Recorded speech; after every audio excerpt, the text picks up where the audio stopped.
সোনার বাংলা, আমার সোনার বাংলা।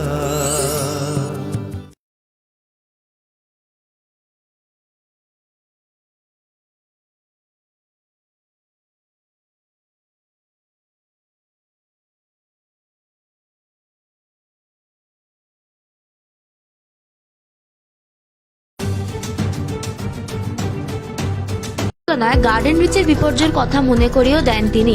গতকাল উত্তর কলকাতা জেলা তৃণমূলের তরফে আমরা বেঈমান নয় ব্যানারে একটি সভা ডাকা হয়েছিল। কালীঘাট তৃণমূলের তরফে ডাকা এই সভা উপস্থিত ছিলেন বিশ্বরূপ, আর সেই সভা থেকে ফিরেই দল ত্যাগের সিদ্ধান্তের কথা জানান তিনি। উল্লেখ্য, তারাতলা কাণ্ডে মৃতের সংখ্যা 14 ছুঁয়েছে।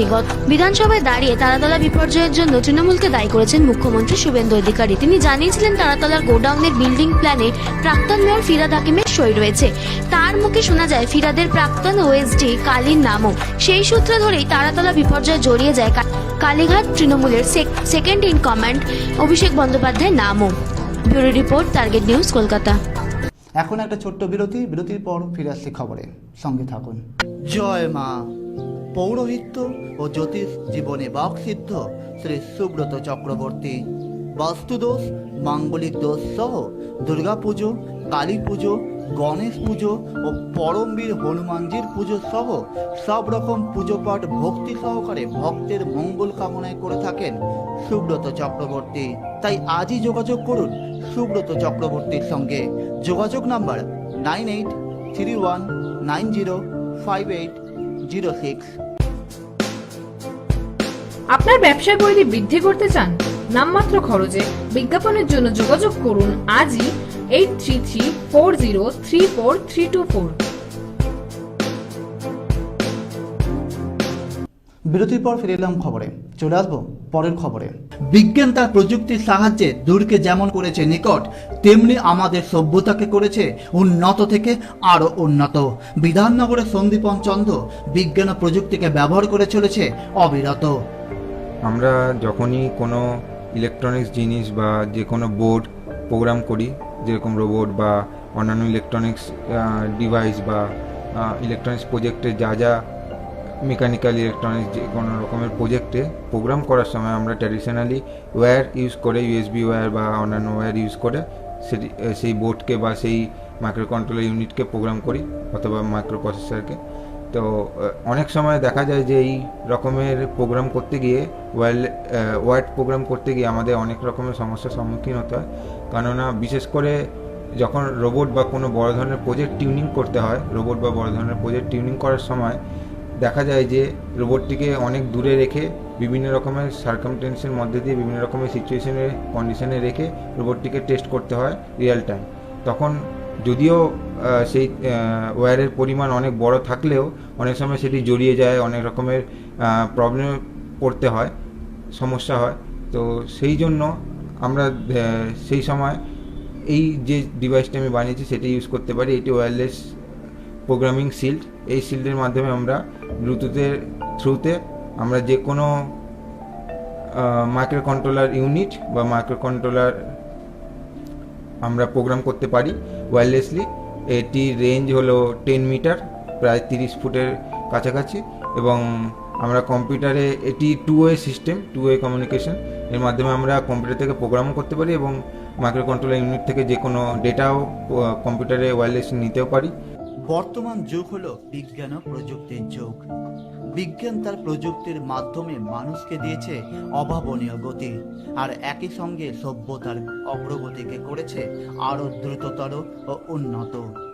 বিজ্ঞানের নতুন নতুন আবিষ্কারের জাদুকরী স্পর্শে মানব জীবনের সর্বত্র এসেছে এক বিরাট পরিবর্তন।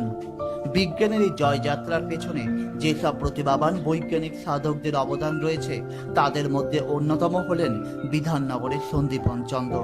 চলে আসবো পরের খবরে। এখন একটা ছোট্ট বিরতির পর ফিরে আসছি খবরে, সঙ্গে থাকুন। আপনার ব্যবসার পরিধি বৃদ্ধি করতে চান? নামমাত্র খরচে বিজ্ঞাপনের জন্য যোগাযোগ করুন আজই 8334034324। বিরতির পর ফিরে এলাম খবরে, চলে আসবো পরের খবরে। প্রয়োজনে 5 জন কর্মী নিয়ে 21শে জুলাই করব দাবি প্রাক্তন মুখ্যমন্ত্রী মমতা বন্দ্যোপাধ্যায়। 21শে জুলাই তৃণমূল কংগ্রেসের শহীদ দিবস, দলের সকলের কাছে বিশেষ আবেগ ও উদ্দীপনার দিবস। কিন্তু এবার মমতা বন্দ্যোপাধ্যায়ের কাছে পরিস্থিতি একেবারেই আলাদা। ভেঙে দু টুকরো হয়ে গিয়েছে তৃণমূল কংগ্রেস। একটা সময় মমতা বন্দ্যোপাধ্যায় ভরসার পাত্র ছিলেন যারা, আজ তারাই তার হাত ছেড়েছেন। পুরুষদীয় রাজনীতিতে তৈরি হয়েছে নয়া তৃণমূল ব্লক। নিজেদের আসল তৃণমূল বলে দাবি করছেন ঋতব্রতরা। একে একে সেই দলে নাম লিখিয়েছে 65 জন তৃণমূলের বিধায়ক। এই পরিস্থিতিতে 21শে জুলাই সভা নিয়ে অনিশ্চয়তা তৈরি হয়েছে। তবে প্রাক্তন মুখ্যমন্ত্রী মমতা বন্দ্যোপাধ্যায় জানিয়ে দিলেন 21শে জুলাই হবেই। প্রয়োজনে 5 জন কর্মী নিয়ে মিটিং করবেন। কর্মীদের উদ্দেশ্যে 21শে জুলাই জমায়েতের ডাক দিলেন তৃণমূলের সুপ্রিমো। গত বৃহস্পতিবার রামমোহন লাইব্রেরিতে মমতাপন্থী তৃণমূলের কর্মী সভা হয়। উত্তর কলকাতা তৃণমূলের জেলা সভাপতি কুণাল ঘোষের ডাকে এই সভার আয়োজন করা হয়েছিল। সেখানেই কুণালের ফোনের মাধ্যমে কর্মীদের উদ্দেশ্যে বার্তা দিলেন প্রাক্তন মুখ্যমন্ত্রী। তিনি বলেন, আমাদের মিটিং মিছিলের অনুমতি দেওয়া হচ্ছে না, 21শে জুলাইয়ের জন্য অনুমতি চাওয়া হয়েছে। আশা করি আমরা 21শে জুলাইয়ের অনুমতি পাবো। বছরের তৃণমূলের একটাই প্রোগ্রাম, আর সেই প্রোগ্রাম অনেক ঝড় জল পেরিয়ে আমাদের করতে হবে। কিন্তু 5 জন কর্মী থাকলেও আমাদের মিটিং হবে, তাই 21শে জুলাই সমবেত হন, জমায়েত হন। তিনি যোগ করেন, দরকার হলে 5 জন কর্মীকে নিয়ে তিনি 21শে জুলাই করবেন। কঠিন পরিস্থিতির মধ্যে দিয়ে যাচ্ছে তাদের পরিবার। অভিষেককে বারবার ইডি সিবিআই এর প্রসঙ্গ তুললেন প্রাক্তন মুখ্যমন্ত্রী। বলেন, ভাবুন তো আমাদের পরিবারের উপর দিয়ে কি যাচ্ছে। আমার 2 ভাইকে আগেই আমি তাড়িয়ে দিয়েছি। সব পরিবারের সবাই সমান হন না, কিন্তু অভিষেকের বাবা মা আমার সঙ্গে থাকেন। আজকে অভিষেককে রেগুলার কোর্টে যেতে হচ্ছে, রোজ সিআইডি ইডি ডাকছে। সংঘবদ্ধ হয়ে লড়াইয়ের বার্তা দিয়েছেন তিনি। ধর্মতলাতেই 21শে জুলাই হবে বলে জানিয়েছে মমতা বন্দ্যোপাধ্যায়। সেক্ষেত্রে ভোটে ভরাডুবির পর এটা তৃণমূল কংগ্রেসের প্রথম 21শে জুলাই। Bureau report, Target News, Kolkata. চলে আসবো পরের খবরে। ঋতব্রতকে বিশ্বাসঘাতক বলে বাকিদের ঘরে ফিরের অনুরোধ করলেন মমতা বন্দ্যোপাধ্যায়। গত বৃহস্পতিবার সন্ধ্যায় উত্তর কলকাতার তৃণমূলের কর্মীদের নিয়ে কুণাল ঘোষ একটা সভা ডেকেছিলেন। তার বিশ্বাস, মমতাকে সামনে রেখে আবার পুরনো তৃণমূলকে ফিরিয়ে আনা যাবে। সেই সভাতে প্রাক্তন মুখ্যমন্ত্রী বলেন, আজ তাদের জীবনের দামে, তাদের ত্যাগের দামে যারা বিজয়ী হয়েছে বা বিভিন্ন জায়গায় ক্ষমতায় আছেন, তারা শুধু নিজেদের ও নিজেদের পরিবার বাঁচার জন্য নাম লেখাচ্ছেন অন্য দলে। বিশ্বাসঘাতকদের কোনো ক্ষমা নেই। আগামী দিন জনগণ কৈফিয়ত চাইবে। এরপরে নাম না করে ঋতব্রতকে আক্রমণ করে বলেন, বিজেপি স্পন্সর্ড সিপিএম এর নেতা, তবে সিপিএম একটা কাজ ভালো করেছিল, এটাকে বহিষ্কার করেছিল। তৃণমূলের সুপ্রিমোর বার্তা, বিশ্বাসঘাতকতার কোনো ক্ষমা নেই। ভোটের ভরাডুবির পর তৃণমূলের নেতাদের উল্টো সুর বারবার অস্বস্তি বাড়িয়ে দিয়েছে দলের অন্দরে। তারপর সুই জালিয়াতি কাণ্ড, ঋতব্রতদের নতুন তৃণমূল ব্লক গঠন, সংসদীয় রাজনীতিতে ভাঙন যখন একের পর এক ঘটনা ঘটে চলেছে, সেই সময় কিন্তু প্রকাশ্যে এই নিয়ে সেভাবে মন্তব্য করতে দেখা যায়নি মমতা বন্দ্যোপাধ্যায়কে। তবে এবার কর্মীদের উদ্দেশ্যে বার্তা দিতে গিয়ে বিদ্রোহী বিধায়কদের কড়া ভাষায় আক্রমণ করলেন তিনি। একই সঙ্গে নাম না করে ঋতব্রতকে বিশ্বাসঘাতক বলেও তিনি তীব্র আক্রমণ করলেন মমতা বন্দ্যোপাধ্যায়। বিদ্রোহী বিধায়ক সংসদের একাংশকে ফিরে আসার বার্তা দিয়েছেন তিনি। মমতা বন্দ্যোপাধ্যায় আরও বলেন, কেউ কেউ নিজেকে বাঁচাতে, পরিবার বাঁচাতে বেইমানি করছে। Bureau report, Target News, Kolkata. চলে আসবো পরের খবরে। ভেনেজুয়েলা জুড়ে হাহাকার, 1 লাখ প্রাণহানির আশঙ্কা। এক ভয়ঙ্কর প্রাকৃতিক বিপর্যয়ের সাক্ষী রইল গত বৃহস্পতিবার দুপুরের ভেনেজুয়েলায়। সাম্প্রতিক অতীতে এমন নিদর্শন আর নেই। পরপর 2টি ভয়ঙ্কর ভূমিকম্পে কেঁপে উঠল আমেরিকার ভেনেজুয়েলা। জোড়া ভূমিকম্পের বেসামাল ভেনেজুয়েলা। মৃতের সংখ্যা বেড়ে 164, আহত প্রায় 1000। গত বৃহস্পতিবারই এমনটাই জানালেন ভেনেজুয়েলার ভারপ্রাপ্ত প্রেসিডেন্ট ডেলসি রড্রিগেজ। অন্যদিকে মার্কিন বিজ্ঞানীদের আশঙ্কা, ভয়াবহ এই প্রাকৃতিক দুর্যোগে 1 লক্ষ ছাড়াতে পারে মৃতের সংখ্যা। ভারতীয় সময় অনুযায়ী গত বৃহস্পতিবার ভোরে পরপর 2টি বিধ্বংসী ভূমিকম্পে কেঁপে ওঠে রাজধানী কারকাস সহ ভেনেজুয়েলার একাধিক এলাকা। মার্কিন জিওলজিক্যাল সার্ভে তথ্য অনুযায়ী জোড়া এই ভূমিকম্পের উৎপত্তি স্থল ভেনেজুয়েলার ক্যাবিয়ারি উপকূলবর্তী মেরন শহরের পশ্চিমে, ভূপৃষ্ঠ থেকে মাত্র 13 কিলোমিটার গভীরে। প্রথম ভূমিকম্পটির মাত্রা ছিল 7.2। ঠিক তার প্রায় 40 সেকেন্ডের মধ্যে আরো একটি শক্তিশালী ভূমিকম্প আঘাত আনে ভেনেজুয়েলায়। এটির উৎসস্থল একই জায়গায়, ভূপৃষ্ঠ থেকে মাত্র 10 কিলোমিটার গভীরে। দ্বিতীয় ভূমিকম্পটির মাত্রা ছিল 7.5। এরপরই গোটা ভেনেজুয়েলা জুড়ে জরুরি অবস্থা জারি করা হয়।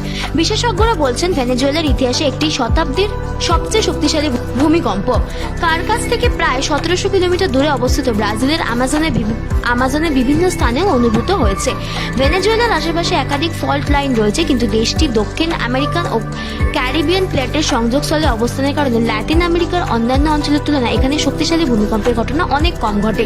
কিন্তু গত বৃহস্পতিবারের ঘটনা তছনছ করে দিয়েছে গোটা ভেনেজুয়েলাকে। Bureau report, Target News, Kolkata. চলে আসবো পরের খবরে। অমরনাথের অমৃত কথা। বরফের চাদরে ঢাকা হিমালয়ের বুক, সেখানে এক অলৌকিক গুহ। প্রতি বছর আষাঢ়ের শেষে ভক্তদের ঢল এখানে নামান। এবারও যথারীতি শুরু হতে চলেছে 2026 সালে অমরনাথ যাত্রা। আগামী 3রা জুলাই থেকে শুরু হয়ে যাবে এই যাত্রা, 28শে আগস্ট পর্যন্ত চলবে। মোট 57 দিনের এই পূর্ণযাত্রা এবারও সামিল হবেন লক্ষ লক্ষ ভক্ত। কেন এই কঠিন পথ পেরিয়ে মানুষ ছুটে যান অমরনাথের গুহায়? কি তার মাহাত্ম্য? হিমালয়ের অত্যন্ত নিস্তব্ধতার গভীরে লুকিয়ে রয়েছে এক পৌরাণিক আখ্যান। হিন্দু মতে বিশ্বাস করে এই অমরনাথ গুহাতেই লুকিয়ে রয়েছে সৃষ্টি ও অমরত্বের পরম রহস্য। দেবাদিদেব এখানেই মাতা পার্বতীকে শুনিয়েছিল অমরত্বের গুর কথা, যা অমর কথা নামেও পরিচিত। কেন এই নির্জন গুহাকে বেছে নিলেন শিব?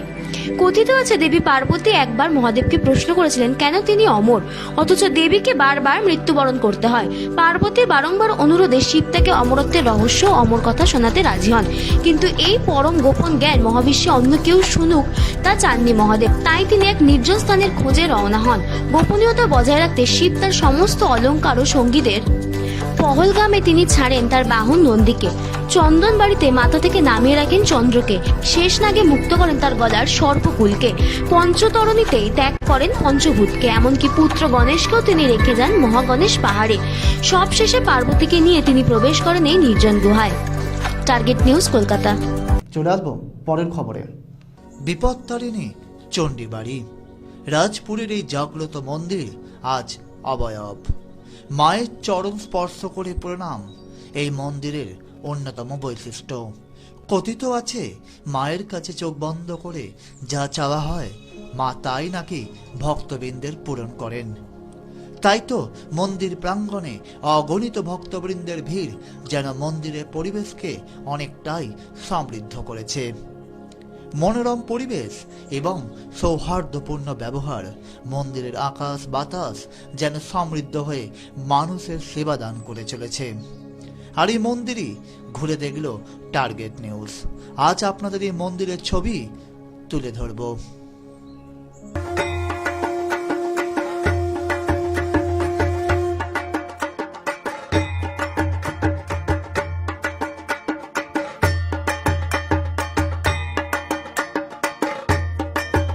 আজকের মতো খবর এখানেই শেষ করলাম। আপনারা দেখতে থাকুন টার্গেট নিউজ।